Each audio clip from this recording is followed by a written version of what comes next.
Raider Nation? Welcome to the Raider Homer Superfan Show. I'm your host, Raider Homer. On this week's episode, I have yet another weekly rant for you, just because I know you love them so much. And if you don't say I didn't warn you. But hey, if you make it to that though, I have a special guest for you.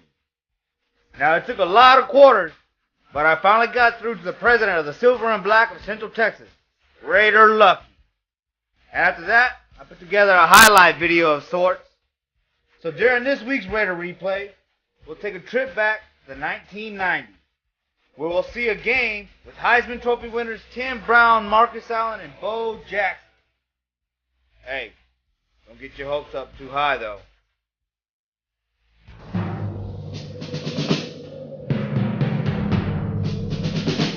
The autumn wind is a pirate, blustering in from sea.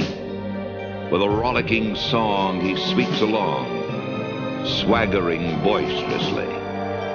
His face is weather-beaten. He wears a hooded sash, with a silver hat about his head, and a bristling black mustache. He growls as he storms the country, a villain big and bold. And the trees all shake and quiver and quake as he robs them of their gold. The autumn wind is a raider, pillaging just for fun. He'll knock you round and upside down and laugh when he's conquered and won. What did I tell you to hold on to? What did I tell you to hold on to, right? Hold on to it. Win, lose, or tie. I'm a Raider until I die. You know, we've been through this shit as a fan base, man.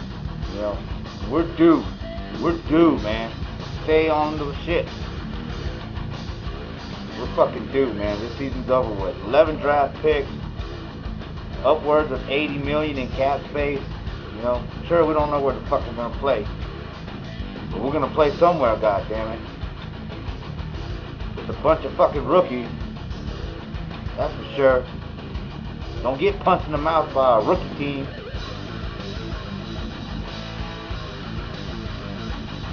Man, I don't know what to say anymore, man. I'm all out. It's gonna be real hard to fend off all the fucking Derek Carr haters, that's for sure. Shit. I'm still Derek Carr's #1 fan though. Alright? Number one fan, okay? I'm gonna be here, win, lose, or tie.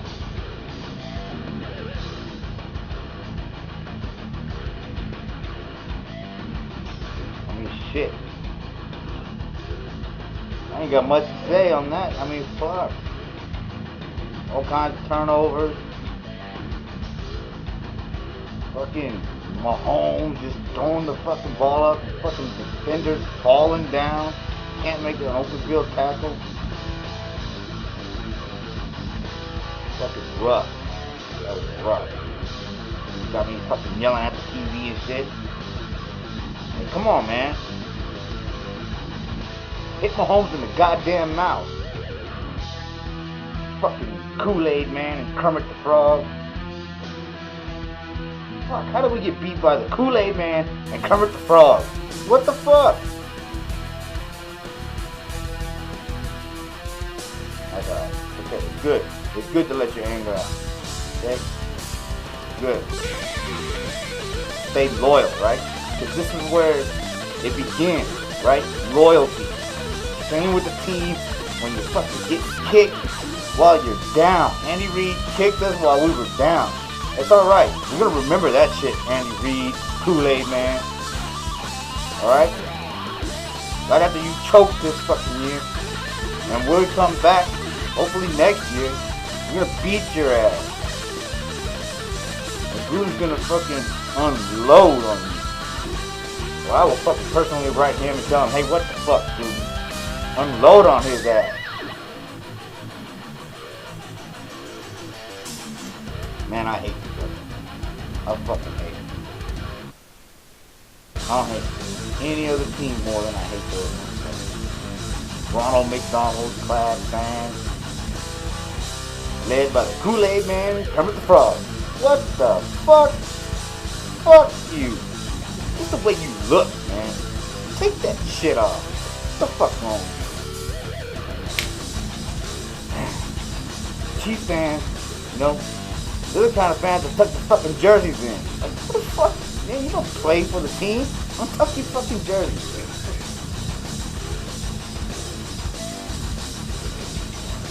Now we gotta hear that shit, right? Hey, just remember though, even though our championships are old, theirs is older. And they only got one, goddammit. We got three. You know, fuck them. Biggest choke artist in the AFC West. You know?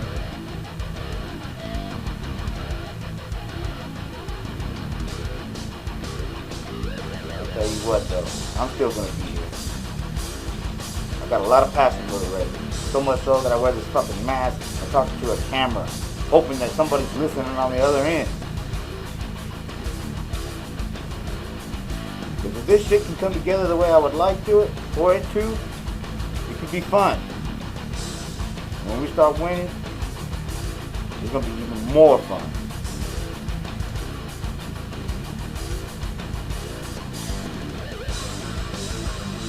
Anyway, hey, just hang in there, Raider Nation.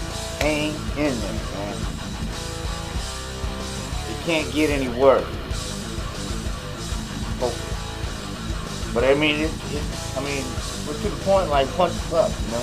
You've been through it all now. Nowhere to go but up, right? You gotta believe in that shit. You gotta believe. Win, lose, or tie, I'm a Raider until I die. Alright? See you next week.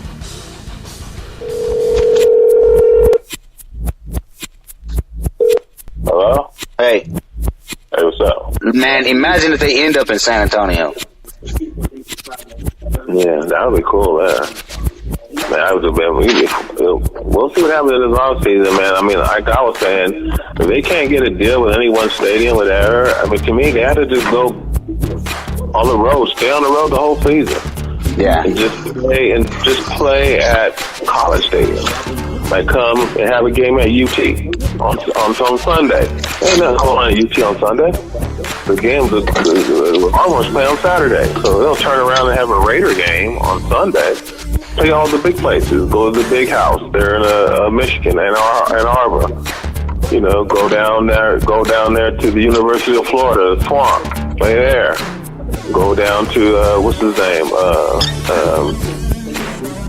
the name of that stadium?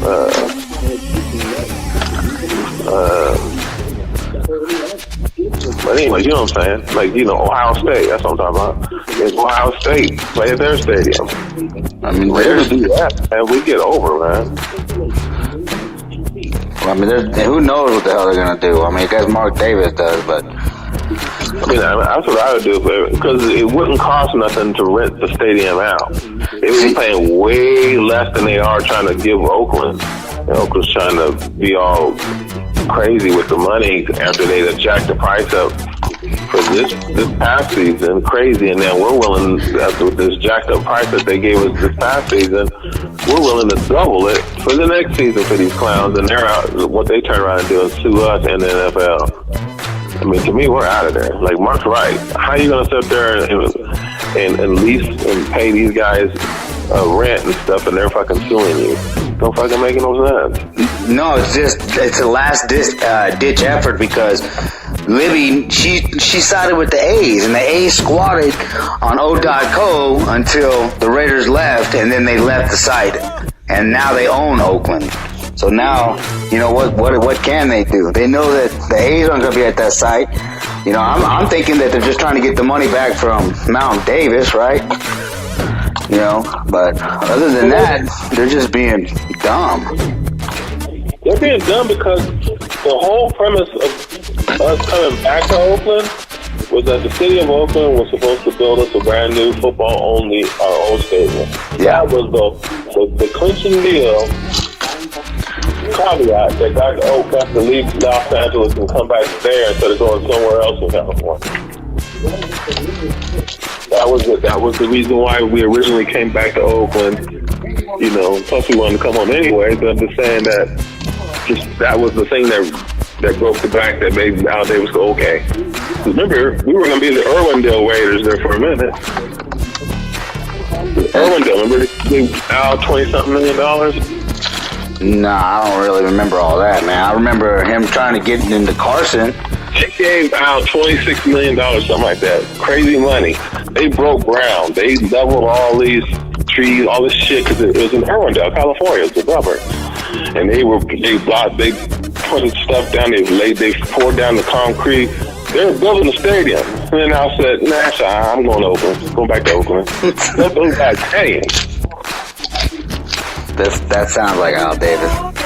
But they had Irwindale Raiders shit all printed up with t-shirts and shit. And, it was crazy, dog. It was like, that was like a big old thing. And then Irwindale was all pissed because they were trying to sue the Raiders to get their money back. But that money they gave them was the incentive money that they didn't even have to do, but they did it on their own. So I didn't have to. Judge ruled that he didn't have to pay them. And he did. See, that's what, one thing I hate hearing right now is that the people that are saying that the Raiders are going to sue and get the name, or the city of Oakland is going to sue the Raiders and get the name. That's not happening. And they like to reference like the Browns did. But the Browns owner let the Browns or the city of Cleveland get the Browns name back. That's why the Houston Oilers are gone, because the owner of, the Oilers, he didn't want to give it back once he moved to Tennessee. No, what happens? I mean, the reason that's not going to work with the Raiders is because the marking them, they copyrighted all that. I mean, Al copyrighted it. He owns all that shit, the name and everything. It's part of the NFL, so it's like it's his. Yeah. So if you put a team in there that's not him, it's not the Raiders, if they don't sell it or anything, it always stays in the Davis family.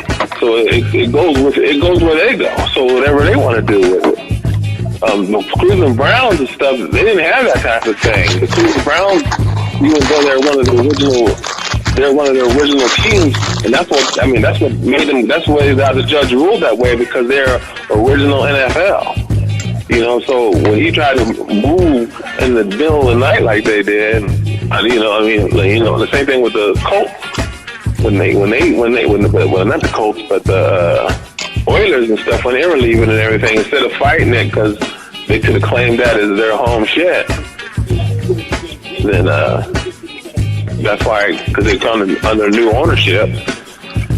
So when Bud Adams or whatever it was, he owned the Oilers, whatever it was, and he sold it to the other dude. And then so then when he took the team to Tennessee, so then that's what they were saying, like it's not under original owner and all that other kind of stuff. So it's like that's why they were saying that they could keep it. And that's why he said he didn't want to fuck with it. He was like, I'll just change the names and move to Tennessee. That way I ain't got to deal with all that shit.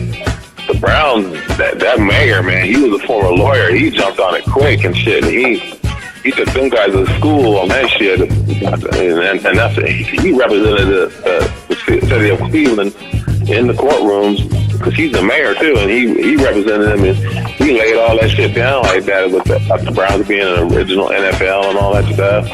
And that's all, and the city owned it, the intellectual property, because it was never like written anywhere. They never filed ownership of all that shit.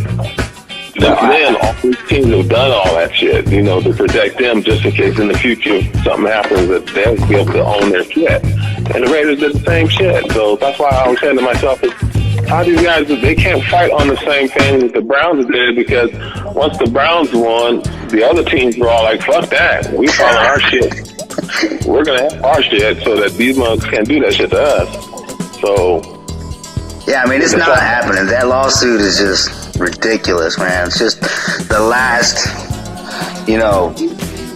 gasp of air. Get reelected, because how you going to be running shit or being the mayor of a city and everything, and you had 3 professional squads, and now you have 0.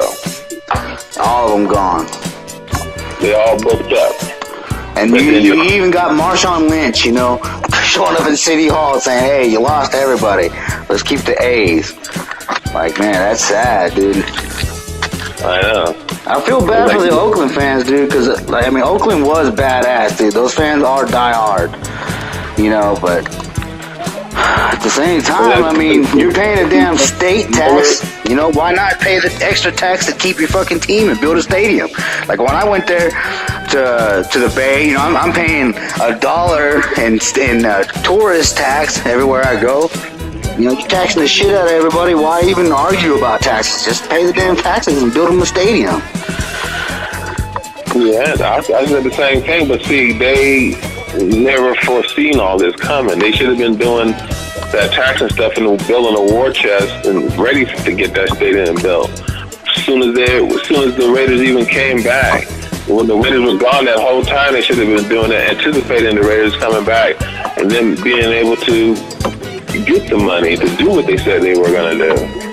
But they didn't. They kept collecting their little monthly rent that they were getting from the Raiders and from the A's and everything, and then at the Oracle with the Golden State Warriors and everything, and taking that money and using it on other shit, doing what they were doing. When they should have been doing, taking that money and putting it together so they can build a football-only stadium for the Raiders, and then take Oakland Alameda and turn it into a baseball-only stadium. They could have permanently locked that thing down in the baseball mode of the stadium, and then refurbished it for the A's. Made it nice. It kind of seems like that's what they were planning once they sided with the A's, that they were going to go ahead and side with the A's and then get the O.co updated for them. But like I said, I seriously think that the A's sat on that stadium until they could run the Raiders out of town, and now they own Oakland. And then, like, the real slap in the face is that they're leaving now. Like, the Raiders, you think, because, Mark wanted to own that land, right? That was the biggest deal, is he wanted to own part of the land, but the city wanted to keep the land to be able to build shopping centers and shit around it, right? And now you can build all the shopping centers you want, but you're shit out of luck when you don't have the Raiders anymore. And when you could have had the Raiders there at the same site that they've been on, Yeah, if you look on the side where the stadium is, going towards the airport, man, all that is nothing there. Nothing. They could have had that shit built all.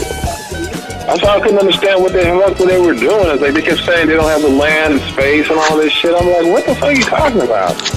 There's fucking all kinds of space in my mind. That's what I mean. I don't know what the hell they were thinking. Like Al Davis was never really that kind of owner that had all the money to build his own stadium like Kroenke, right? That's what they were saying too. Kroenke built his own stadium, but Al Davis is he's one of the old guard, right? He didn't have that kind of money, and so his son has the money now because of the new stadium, but they didn't have that kind of money. They were dependent on a town that they had been part of for decades to, help them out. And that was all the plan originally was Oakland was going to do it all. But they never did. And then Al Davis even stepped in and said, okay, we'll go 50-50. But they can never come up with their 50. That's the deal we cut with Vegas, 50-50. We're only coming up with half the money. Yeah. We're not coming up with the whole money. Vegas coming up with the other half. Yeah, and they're going to do it with hotel taxes and shit. Tourist taxes, which, basically was what the fucking Bay Area does. They tax the shit out of the tourists. Now, I remember them talking about that, too. It's like, they should just give them the tax money, because you were going to get the tax money back with people coming in, spending money there. Eventually you would get it back. But I don't know. I think part of me thinks that they really wanted to get rid of the Davis family too. They are. See, what it is, 31 owners are billionaires, and only one of them is a millionaire. The one that's a millionaire is Archie. Not anymore, dude. When he got that stadium, now the Raiders are worth $2 billion. They were worth $1 billion when he took them. Now they were worth, or when he took over, and now they're worth $2 billion because of the stadium. Yeah, that's worth. We're talking about cash flow. Yeah. Okay. Cash flow wise, he's just a millionaire. Now the worth of the Raiders is of course over $1 billion. Like almost like you said, $2 billion, maybe 1. I thought it was like 1.5, 1.6 billion. Last I heard it was that too. Look at his debt. So you have that debt against a team, you know, so that takes it down. But now everybody else, they got owners that were independent billionaires before they got the squad. You know, Jerry Jones was a billionaire already when he bought the Cowboys. And all the other, but all these guys who bought these owners of all these teams, they're already billionaires. You know, they already had the money. The Raiders are the only team that didn't have a billionaire owner. I mean, that's just the way it is because we're one of the last, you know, family owned and operated teams from the start, right? Yeah, you know? And even the Packers are a billionaire deal, even though they're publicly owned. Yeah, and that's because of the board of directors of the Green Bay Packers, through the years and everything, they run it like a corporation. The value of the squad has got over, you know, so that now the Packers are worth $2-3 billion. I think it's like 2.1 billion now, whatever it is. And then they have that money and everything to leverage against stuff and whenever they want to do something. So they're always cash rich because they always can get a loan no matter what, because of the worth of the worth of the Green Bay Packers. So they can always do stuff and everything, whereas us, we got so much shit up in the air. It's unfucking believable. I know, dude. It's gonna be a rough season, man. I mean, that's, you know, you would think, right? They're always saying how's it gonna affect free agency? But I mean, that's truthful right now. You know, maybe that's why Gruden stocked up on draft picks. You know, because they know it's gonna be hard to convince veterans to come over. You know, I don't know, man. It's gonna be a crazy year next year. You know, the fan base is fucking pissed off right now. So hopefully we can get some wins, man. In San Antonio. That's what I'm shooting for. I mean, we're gonna be wins and everything. As long as Carr keeps improving. I know, man. I think he will, dude. I think he is, dude. I think he's got it quite. Guy, because he's playing better now than he was at the beginning of the season. That's for damn sure. Yeah. But he just needs to run. He needs to run and move around the pocket. You know. He needs to make those, what they call those plays. They call them like Whit was talking about that.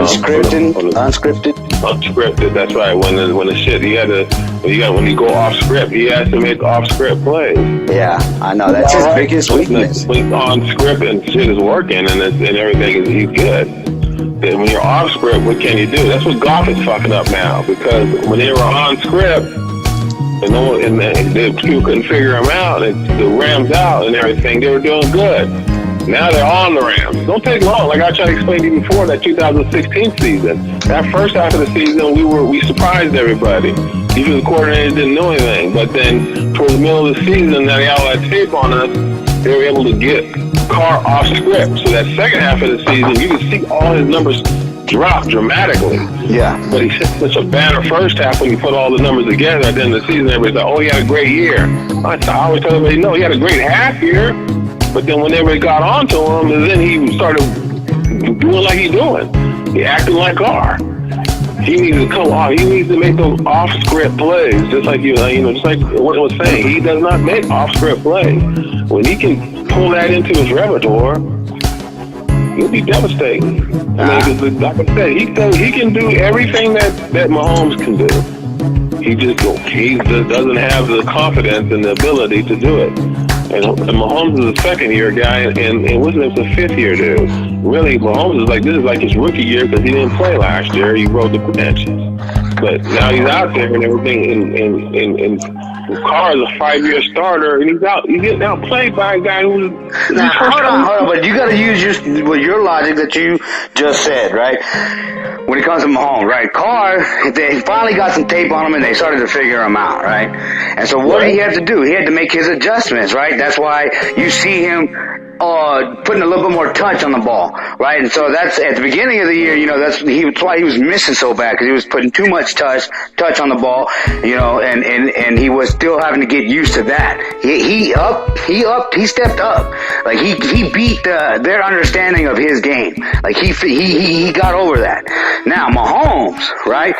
Look at Mahomes, dude. Every pass he has, or most of those touchdown passes are like they barely got in there, right? Like it's a game of inches, right? They barely got in there, but they got in there. It's been a great year for him, right? But they're going to get tape on him. And look, they've been losing here lately in December when it really, it matters now. Your placement. If they lose to Oakland, dude, it's over, dude. I'm telling you, Mahomes, they're going to stay in your spot. If you're a defense, stay in your spot, because if he runs to the sideline, he's going to throw that ball back. Okay, so you stay in your spot. You let Mahomes run. To me, that's what you do. You don't let him throw the ball back against the grain, because that's where he's making all these crazy plays. That's just not going to last forever. And Mahomes is going to have a hard time making an adjustment. I don't see Mahomes making the same adjustments that Carr made. Mahomes is making an adjustment. He had to make serious adjustments, because now it's all on him, because one, you don't have Kareem Hunt be standing behind him anymore. That's what you can see the difference in the offense, because now they don't have that running threat and that drop off where you just drop the ball off to him all the time, and Kareem Hunt would do this thing. And that would open up things down the field for him and Tyreek Hill. So then now that Tyreek is being double teamed now, because they don't worry about the running back no more. That's what's stopping them. Because now they can double up Kelsey and Tyreek Hill. Yeah, exactly though, right? So now that you just took one element away from him, and the whole dynamic changes. Come on, man. He has no backfield threat anymore. Well, that's what I mean. You took one dynamic away from him, and then the whole thing changes. But before, when Carr was there, everybody was like, "Oh my God, this is what were they calling him? Steph Curry, the Steph Curry of the NFL." You took one player away from him, and now it's like, oh, okay, they look like a regular team now. Mahomes, though, he's still out there balling. That's what I'm trying to say. He ain't got no fear in him. You look at him in his eyes. The dude has no. Wait till he gets lit up, dude. He's out there dealing. That's what he do. He's making plays. But like I said, if I'm a defender, I'm saying, look, this kid has talent, right? So he's going to get his yards. So go ahead and let him run. Make him run, push him to the out of bounds, or hit him. Because you got to take away that throwing back across the field away from him. Once you take that away from him, you make him act like a more of a normal quarterback, and has to stand in the pocket. I want to see that kid stand in the pocket and throw the ball like that on a consistent basis. When I see him stand in the pocket, okay, and throw the ball on a consistent basis and put up the numbers he's putting up from within the pocket, that's when I'll say he's a real deal. How many quarterbacks have we seen? Vince Young came in and won Rookie of the Year, and he's gone. How many quarterbacks have we seen come in, use their legs, dominate the league for a year or two, and then boom? I mean, because when you're coming in that hot, man, like you say, people figure you out. They get tape on you, and then they start to regret. So the whole thing, unfortunately, Kaepernick to me regressed. He never progressed after they figured him out. So once they figure Mahomes out, is he going to be able to progress? Carr was able to progress. Next year was a smaller back, but still, if you throw the rock the way you throw the rock, I don't care if you stand in the pocket, they're going to figure you out. I mean, whatever you do, they're going to try to figure you out. That's just the bottom line. I mean, but you're still not going to take away your game. Aaron Rodgers runs the ball. What he doing? Diamond catch left and right for years. Russell Wilson, what he been doing? Diamond catch running for years. He's the only quarterback that's now started 7 seasons and has never had a losing season in his whole career. Okay, and look back at the game that Russell Wilson versus, Mahomes, right? You saw, Russell Wilson knew when to run. You know what I mean? Right now, right? Mahomes he's great at that unscripted, miraculous play. Like it's carrying the Chiefs. But what you saw Russell Wilson be able to stand in that pocket and deliver. You know what I mean? You act like you're just looking at the spectacular plays that Mahomes is making. Because that's what I'm saying. Take away the spectacular plays from Mahomes, and what do you got? He's doing both. You're just reminded of the spectacular plays that were so spectacular, so in your mind you don't remember him throwing from the pocket. Well, because most of those plays are coming from out of the pocket. And the jet sweep. Remember, the jet sweep was hot. Because he's sending plays and guys are getting open. They're running off script now. Right, but what can they do when they have to run on script, is what I'm saying. Moving the ball. We're talking about Andy Reid.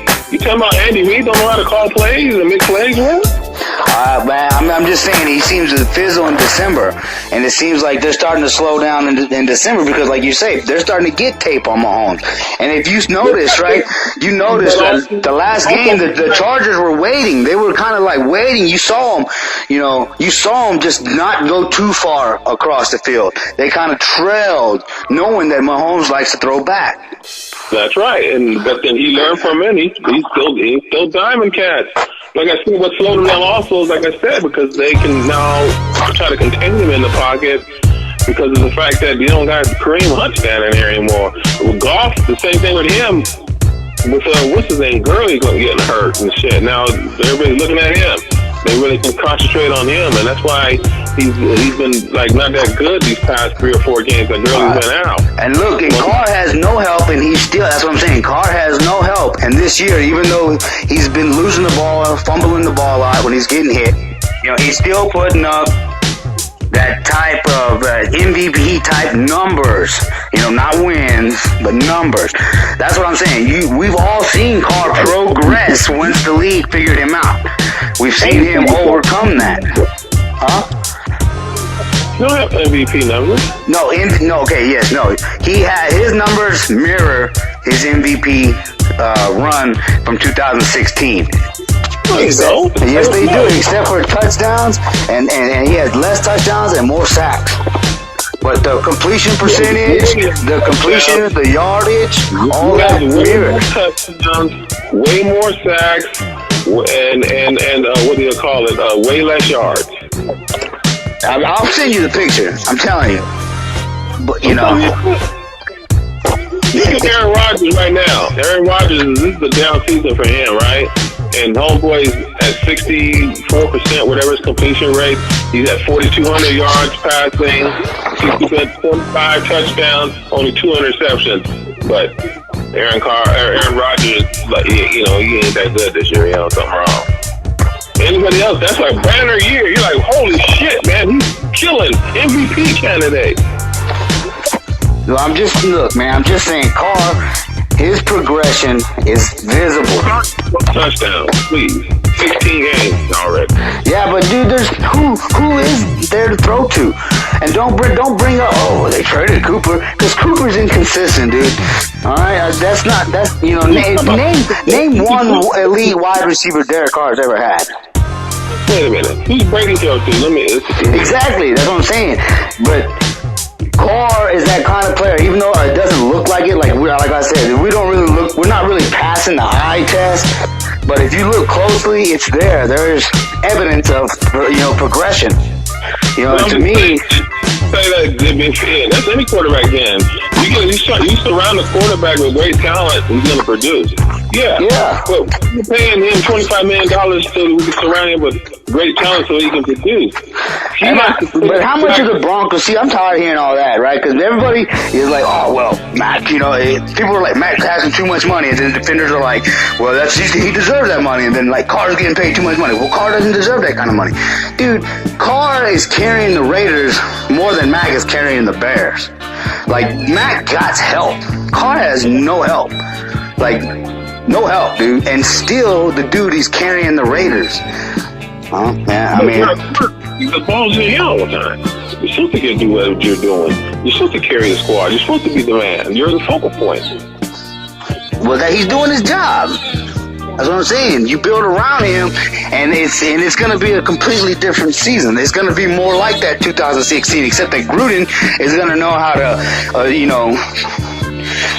get more. Gruden's going to know how to get more out of him in the second half of the season, because he's already shown it. He's gotten more out of him in this second half of the season. Nothing more out of him. It's just that Carr is feeling more comfortable in the offense, where he's not thinking so much, and he's letting the ball go now a little bit more. Yeah, and with nobody to help him. That's what I mean. You get him, it's like just like when Hunt, his absence has hurt the Chiefs. Carr not having, anybody really any threat other than Cook is hurting the team. But Carr himself is doing well, and that to me that's.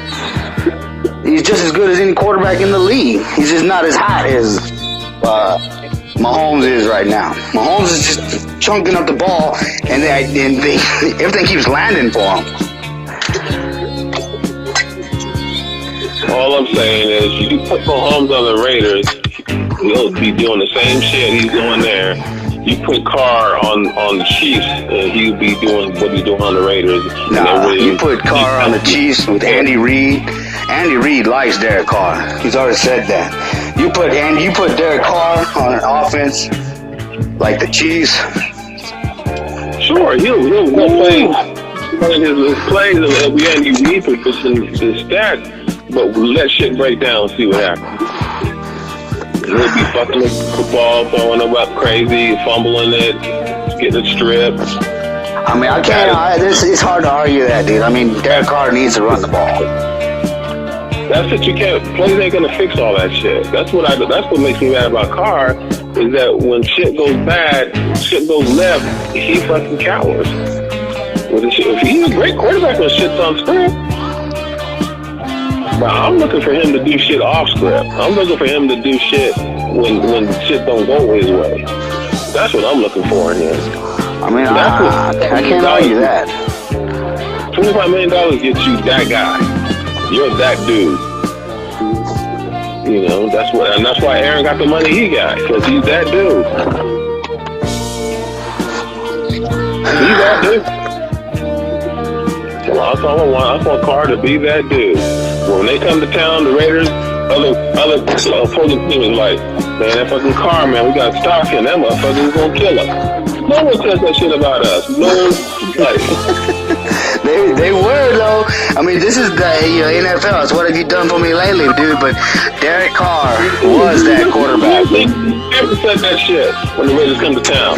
That's why you stop Carr. Carr's fucking fuck us up. Man, Von Miller used to say that, dude. He never said that shit about Carr. Right. Von Miller said that he liked Derek Carr. And he thought he was a good quarterback. A good quarterback, not a great quarterback. He's good. He's on the Raiders, Vaughn knows his car's gonna be right there when he gets there. Not like with Rodgers. Rodgers is gone. Rodgers is rolling away from him, stepping up in the pocket and going out the side, or going out the other side, doing something, extending plays. Carr feels the pressure and he sees something coming at him. He just cowers up. Instead of saying, oh, I'm going to juke this guy and keep it moving, he just see the guy and just fall on the ground. I'm like, God damn. Every time I see him do that, I'm like, man, Lucky's fucking getting pissed. I hate that. I'm like, come on, man. That shouldn't happen. You keep your eyes down the field. Extend the play. That's what he told me. Because that's what shit like off script, man. This off script is like when he's on script and the plays are working, he's fucking up there damn near elite. He's doing it. But like I said, when it comes to arm talent, to me in the NFL, Carr is number one. No one throws a better ball than Derek Carr in the entire NFL. No one has the arm strength of Derek Carr. He has the number one arm in the league. Period. Man, dude, I'm telling you, that's going to come to fruition next year, dude. It's not like he's slow, he can't run like Rivers and Roethlisberger and all them. This dude's an athlete. The dude can run. He's one of the fastest guys on the Raiders. I'm like, what the fuck? I'm like, God, it's not like he can't roll out and do some shit and get away from somebody. I'm like, damn. I mean, he's faster than Russell Wilson, and Russell Wilson be doing it. Well, hey, my battery's about to die on my phone, so I gotta charge it. But I might chop this one up and send you a playback. All right. All right.